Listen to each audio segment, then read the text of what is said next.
로마서 8장 12절에서 17절까지 하나님의 자녀라는 제목으로 말씀을 드릴 건데, 오늘은 특별히 성령의 기능에 대해서 좀 말씀을 드리려고 합니다.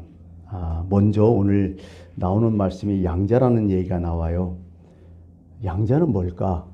잘 아시겠지만은 구원의 또 다른 의미가 바로 양자라는 거죠. 내가 구원받았다는 것은 하나님의 양자로 입양되었다, 이런 얘기죠. 그러면 내가 양자 됐다는 것은 그전에는 나는 하나님의 자녀가 아니었다는 얘기죠. 심각한 얘기죠. 하나님의 자녀가 아니었는데 하나님께서 나를 자녀로 입양해 주셨다, 이런 얘기를 오늘 성경은 하고 있는 것입니다. 그래서 내가 구원받았다. 어떻게 해서 구원받았냐? 나는 하나님의 양자가 됐다. 하나님 나를 입양했다.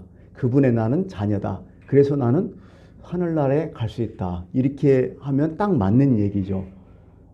특히 15절에 이런 말씀이 있죠. 너희는 다시 무수하는 종의 영을 받지 아니하고 그 다음에 양자의 영을 받았으므로. 그러면 우리가 양자의 영을 받기 전에 어떤 영의 인도함을 받았다는 거죠? 무수하는 종의 영의 인도함을 받았다는 거죠. 거기에 소속되는 거죠. 그런데 하나님께서 그걸 끊어버리고 양자의 영을 받게 하셨다. 그래서 내가 아빠, 아버지라 이렇게 부르게 되었다. 이 말씀을 여기 하고 있는 것이죠. 양자에 대해서 여러분 어떻게 생각하십니까? 입양한다고 하죠, 보통. 근데요, 우리나라와 서양 사람들은 참 많이 달라요, 양자 개념이. 서양 사람들한테 이런 것 좀 배울 수가 있어야 되지 않을까, 이렇게 생각을 해봐요. 우리나라는 어때요? 양자하려면 꼭 내 혈통, 내 자식, 그것만 다 중요시 여기죠. 뭔가 피가 섞여야 된다는 거예요. 다른 사람 데려오면 안 된다는 거예요. 피 한 발도 섞이지 않았는데 어떻게 받아들이겠냐? 이 조선시대 때 유교 문화예요, 사실은 이게. 그것 때문에 우리나라 사람 양자로 잘 안 받아들인 경우가 많아요. 그래서 조선시대 때는 양자로 이게 아무나 이게 안 받아졌어요. 절대로 씨가 다르면, 피가 섞이지 않으면 절대로 양자를 받아주지 않았죠. 그래서 생긴 그 풍속이 뭐예요? 시바지잖아요. 시바지는 누가 되죠? 가난한 처녀든지 아니면 아들을 많이 낳던 과부든지 그 사람을 대신해서 이제 시바지를 여기는 거죠. 아들 낳으면 정말 좋은 거죠.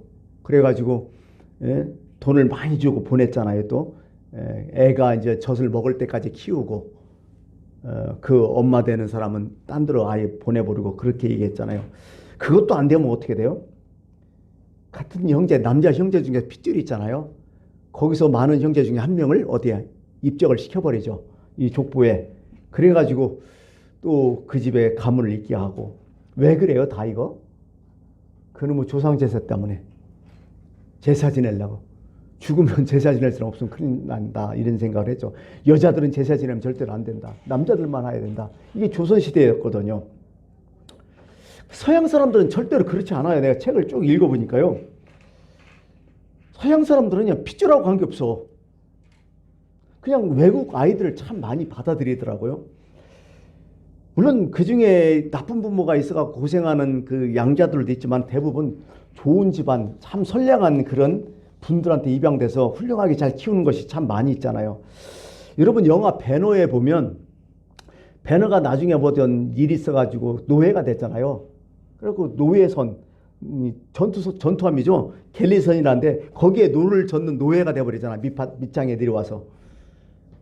그러다가 해적이 쳐들어와갖고 그 갤리선이 박살나고 거기에 타고 있던 함대 사령관인 킨투스 아리우스란 제독이 물에 빠져갖고 거의 죽을 정도 됐는데 이 배너가 구출해 주잖아요. 이 사람이 훗날 집정관까지 돼. 집정관이라는 것은 황제 될 수 있는 자격이 있는 사람이죠. 그 아리우스의 제독에 나중에 양자로 입양시켜요. 배너를. 양자 딱 입양시키니까 노예가 딱 없어져 버려요. 그분의 양자가 딱 되니까요. 집정관의 아들 돼버리고요. 그분의 재산을 딱 물려받아요. 로마 군인들이 함부로 못해, 그 당시에는. 그래갖고 배너가 어디로 가요?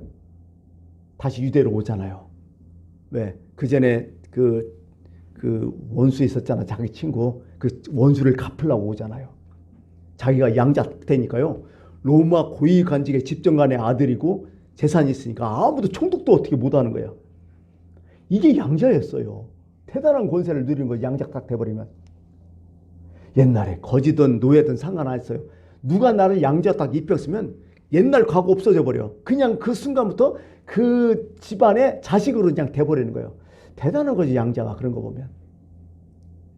양자라고 생각하니까 로마 황제 중에서도 양자가 된 사람이 있어요. 누굴까요? 여러분들이 제일 잘 아는 사람이요. 네로 황제예요. 이 네로가요. 사실은 이게 얘는 노예의 아들이었어. 원래 출신이. 그러다가 그 클라우디우스 황제의 양자가 어떻게 돼서 돼버려요. 그런데 이 줄 사람이 없는 거예요. 왕위를. 그래갖고 네로가 왕위를 대신 받은 거예요. 아니 황제까지 양자로 입양해서 그렇게 했는데 일반 가정에서는 안 할 수가 없죠. 이건 뭐 보편적이죠. 뭐 그 정도였으니까요. 이게 양자라는 개념이 우리하고 좀 많이 달라요. 외국하고는.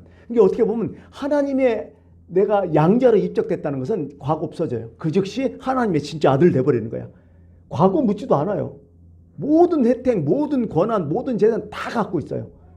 구원의 또 다른 이름이 바로 양자라는 거야. 이게 우리가 예수 믿었다, 내가 구원받았다는 것은 뭐 거듭났다, 그죠? 하나님의 자녀가 때 뭐 이거 다 있지만 오늘 말씀은 양자로 오늘 사도 바울은 이렇게 표현하고 있는 거죠. 특히 그러면 내가 양자가 어떻게 되었느냐? 뭘로 증명할 거냐? 그 증명해 주는 분이 누구냐? 성령이라는 거예요. 성령님이. 그래서 오늘은 성령님의 기능, 역할에 대해서 좀 말씀을 드리려고 해요. 14절에 이런 말씀이 있어요. 무릇 하나님의 영으로 인도함을 받은 사람은 곧 하나님의 아들이라. 하나님의 영이 뭐예요? 그게 성령이시잖아요. 그게 바로 하나님의 아들이라는 거야. 그래서 이 성령의 영은 어떠냐? 벌써 성령의 영, 성령의 기능 이렇게 따질 수가 있겠죠. 첫 번째는 뭐냐면 나로 거듭나게 한다는 거야. 성령이 들어오면 그렇다는 거야. 예수님께서 그런 말씀하셨어요. 니고데모하고 이렇게 대화를 나눌 때 요한복음 3장 6절에서 8절이죠. 육으로 난 것은 육이고 영으로 난 것은 영이다. 내가 거듭나야 하겠다는 말을 놀랍게 여기지 말라. 또 태어나야 된다는 거죠. 그거 놀랍게 여기지 말라. 태어날 수 있다 사람은. 왜? 한 번은 육으로 태어나고 한 번은 영으로 태어났더라. 그러면서 바람이 임으로 불 때 바람 보잖아요. 바람이 지 마음대로 불잖아요. 여기 갔다 저기 갔다 왔다 갔다 하잖아요. 그 소리는 들린다는 거예요. 근데 그게 눈에 보이지도 않고 어디서 왔다 어디서 간지 아무도 모른다. 그런 것처럼 성령으로 난 사람도 바로 이와 같다. 너는 못 느낀다는 거야. 사람은 절로 못 느낀다는 거야. 그러나 성령은 이미 와 있다는 거야. 성령의 임함을 이렇게 표현했어요. 예수님께서 직접. 그러니까 어떻게 보면요. 내가 성령을 받고 싶다서 받는 게 아니라 바람이 불듯이 어느 순간에 내 안에 성령이 확 들어본 거야. 훅 들어버린 거야. 그러면서 나를 뒤집어놔요. 변화시켜버려. 생각을 고쳐먹게 해버려. 삶의 방향을 전환시켜버려. 마음이 이상하게 만들어져. 이게 성령의 역할인 거야. 근데 이게 도대체 무슨 일인지 나도 몰라. 성령은 나한테 이렇게 임한다는 거야. 그러면서 나를 중생하게 한다. 거듭나게 한다는 거야. 내가 왜 이러지? 내가 전에는 이렇게 생각 안 했는데? 내가 왜 이러지? 전에는 내가 신앙생활을 이렇게 할 줄 몰랐는데? 이상하게 끌리네? 이게 다 성령의 역사라는 거예요. 성령의 기능 첫 번째가 일어나는 거죠. 그냥 또 한 가지는 뭐예요? 믿어지는 거예요. 믿어지는 거. 희한하게 믿어지는 거. 어떻게 하고서 믿어지는데? 안 믿어지는 게 자꾸 믿어지는 거예요. 그러면서 어떤 생각하냐면 뭘 처음에 딱 믿느냐면 내는 하나님의 자녀라는 것을 이상하게 믿어져. 내가 믿을게 하는 거예요? 성령이 그렇게 만들어준다는 거야. 그게 기능이라는 거야. 오늘 본문에서도 딱 나오잖아. 16절에 성령이 친히 우리 영과 더불어, 우리 영이라고 했지만은 우리 생각과 더불어 우리가 하나님의 자녀인 것을 증언하게 한다. 하나님의 자녀야. 증언하는 거야. 이게 내가 스스로 그렇게 여겨지는 거야. 내 정체감이 뭐냐? 나는 하나님의 자녀다. 그런 의식이 있어 나한테. 우리들한테 다 있잖아요. 이게 두 번째야. 또 세 번째 기능은 뭐냐면 하나님의 자녀로 스스로 자라게 한다는 거야. 성장하게 한다는 거야. 보통 우리는 sanctification, 성화라고 이런 얘기예요. 이상하게 하나님 말씀이 들려와. 관심이 가죠. 또 그게 또 믿어지고 안 믿으면 안 될 것 같고 또 어떤 때 순간에 하나님의 사랑이 느껴와. 나도 모르게 그 사랑 때문에 죄로부터 자꾸 멀어져. 이래서 하면 안 되겠지. 하나님이 나를 사랑하시는데 내가 이러면 안 되겠지? 이런 마음이 자꾸 느껴지는 거예요. 그러면서 세상의 정욕으로 멀어져요. 바락바락 세상을 위해서 안 살아가. 뭔가 눈을 자꾸 돌려가지고 하나님 나를 자꾸 보게 돼요. 아, 세상이 전부 아닐 거야. 이래서 살면 안 돼. 정말 하나님 나라, 내가 영원히 살 곳을 위해서 그런 마음으로 살아가야 돼. 나는 비록 여기 살지만은 그러나 나는 영원히 살 장소가 따로 있어. 거기를 기준해서 그걸 목표로 해서 나는 이 세상을 살아가야 돼. 이렇게 돼버린다는 거야. 이게 성령이 하신다는 거야. 그러니까 골로새서 3장 1절에 사도 바울이 이렇게 얘기해요. 그러므로 너희가 그리스도와 함께 살리심을 받았으면, 거듭났으면, 중생했으면 위의 것을 찾으라고. 거기는 그리스도께서 하나님의 우편에 앉아 계시다. 거기서 예수님 계시니까 하나님 계신 곳을 찾으라. 위의 것을 찾으라. 이런 얘기를 하고 있어요. 영화 중에 당신이 잠든 사이라는 영화가 있어요.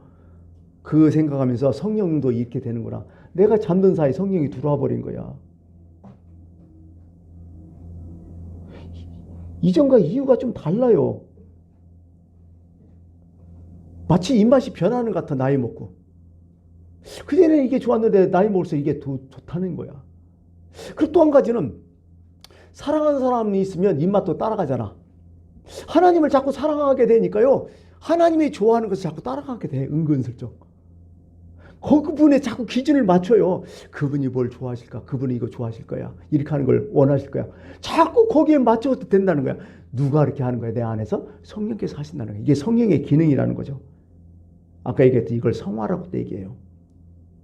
그래서 내 스스로 진단을 내려. 나는 지금 누구의 영향력 아래에 있느냐? 성령의 영향력 아래에 있느냐? 아니면 사단의 영향력 아래에 있느냐? 뭐에는 뭐만 보이고 뭐에는 뭐만 한다고 사람이 다 이끌림 받는 거예요. 이게 그냥 사는 것 같아도요. 자꾸 나쁜 생각은 나쁜 것만 보게 돼요. 자꾸.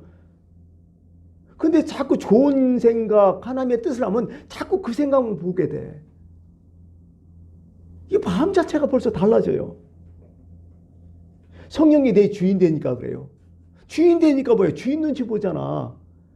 어떻게 보면 우리는 주인 눈치 보고 사는 거야. 그 성령님이죠. 하나님이죠. 그건 성령의 인도함을 받는다고 하는 거예요. 세상에는 누구 눈치 봐서? 내 양심 눈치 보고 때로는 뭐 다른 사람 눈치 봤는데 이제는 어떻게 해요? 먼저 내 마음속에 누구 눈치 봐?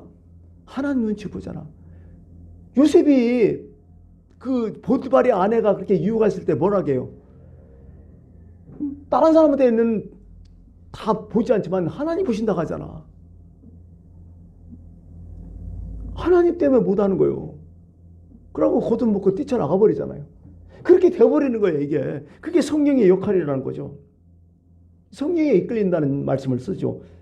이게 세 번째고, 네 번째는 뭐냐면 여기 이제 결정적인 증거가 있는데요. 성령 받은 외적인 증거 뭐냐면 아빠 아버지라 부른다는 거야.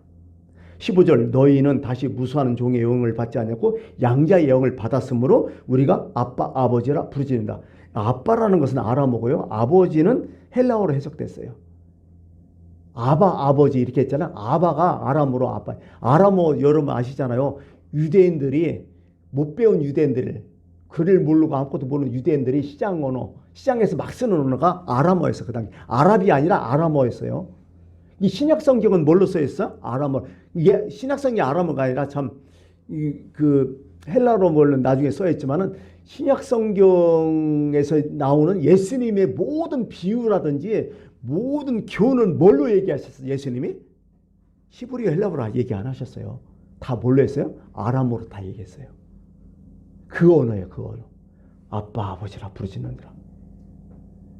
참 아빠라는 말이 참 재미있는 용어예요. 세계 만국 공통어로 하나 된다면 아빠래요. 아이들이 먼저 태어나서 배워주다는 해서도 아빠한테는 아빠 뭐 이렇게 비슷하게 단한다는 거. 거의 두 자로. 참 기가 막힌 얘기죠. 그러므로 내가 성령 받았다, 내가 구원 받았다는 걸 뭘로 증언하냐? 하나님을 아버지라 부른다는 거야. 저번에 이제 우리 세례받은 분, 그분 계시잖아요.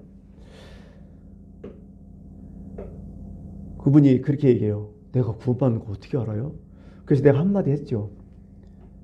교회 나온 지 몇 달 아직 안 되셨는데 기도할 때 어떻게 하세요? 혹시 기도하는 거 한번 보고 싶네요. 그랬지. 어떻게 하시나 그랬더니 몰라요. 그냥 아버지 소리 나오대요. 그게 바로 그 증거예요. 세상에 하나님을 아버지라는 사람이 그렇게 쉬운 용어가 아니라고. 아무나 못하는 용어라고. 누가 하고 싶어도 여러분 예수 안 믿는 사람이 가서 하나님 아버지라면 때려주기도 안 해, 그 사람들. 근데 이상하게 그분이 그렇게 얘기하는 거예요. 어느 순간에 하나님 하면서 아버지가 갖고 나온다는 거예요. 내가 그랬지. 당신은 세례받을 충분한 요건이 된다고. 충분하다고. 그건 구원받은 증거라고. 그 안에서 누가 하셨냐? 성령께서 그렇게 말씀하셨다고. 당신은 양자가 됐다고 이제. 그렇게 말씀했거든요. 여러분 중에 여기서 하나님을 아버지로 인정하면서 그렇게 기도한다면 여러분들은 이미 하나님의 양자예요. 다 구원받은 사람이고. 그게 성령이 한다는 거예요. 성령이 안에 있으니까 하나님을 아버지라 부르게 한다는 거예요. 성경은. 그래서 아버지라 부르게 하느니라. 성령 받으니까요. 이제 생각이 달라져요. 진노의 하나님, 심판의 하나님, 저주의 하나님으로 느껴왔는데요. 이제 하나님의 사랑이 더 커버린 거야. 아무리 무서운 게 많아도요. 사랑이 커면 다 감싸버려요. 내가 아무리 큰 죄를 지고 정말 절망적인 죄를 졌어도요. 하나님의 사랑이 더 크게 느껴지면요. 그 사람 거기에서 포기 안 해요. 감사하지. 그러니까 저는 늘 그래요. 하나님 앞에 간다면 저는 어떤 생각을 할까? 죄송하고 감사할 뿐이요. 진짜. 죄송하고 감사. 이 두 생각뿐이 안 할 것 같아요. 참 묘해요.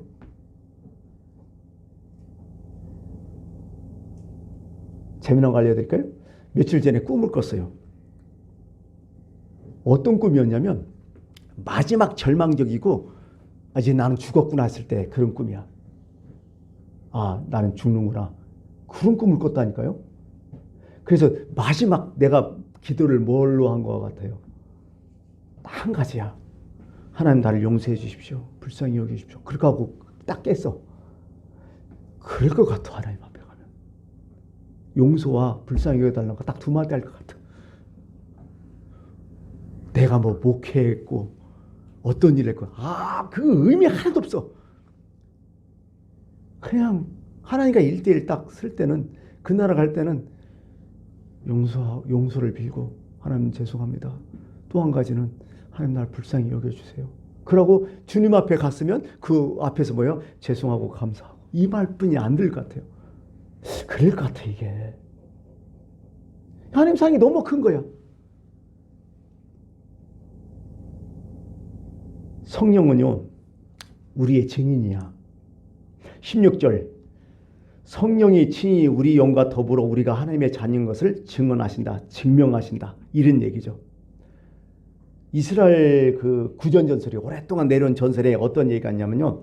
이런 얘기에서 어떤 아버지가 꽤 큰 어린아이, 우리나라 정도는 7에서 8살 되는 어린애를 등에 업고 이제 광야길을 걸어가고 있었어요. 그러다가 저쪽에서 우연히 친구를 만나요. 아버지 친구를 만나요. 아버지. 그 친구가 그런 거예요. 아, 이게 자네 아들인가? 이게 누구야? 뭐 하면서 물어요. 그랬더니 우리 아들일세. 딱 물어요. 그러자 이 친구가 이제 장난기로 등에 업힌 그 애한테 그렇게 물어요. 야, 지금 너를 등에 업고 가는 이 사람이 너희 아버지냐? 이렇게 딱 하니까 우리 같으면 예, 아빠예요. 이렇게 하는데 이놈이 몰라게? 몰라요. 글쎄요, 모르겠어요. 이렇게 대답하는 거야. 아버지는 뒤돌아서 기가 막힌 거 아니야, 이 자식이. 그러고 확 내려놔 버렸어, 자식을. 딱 내려놓고 딱 따지는 거야. 아니, 열마.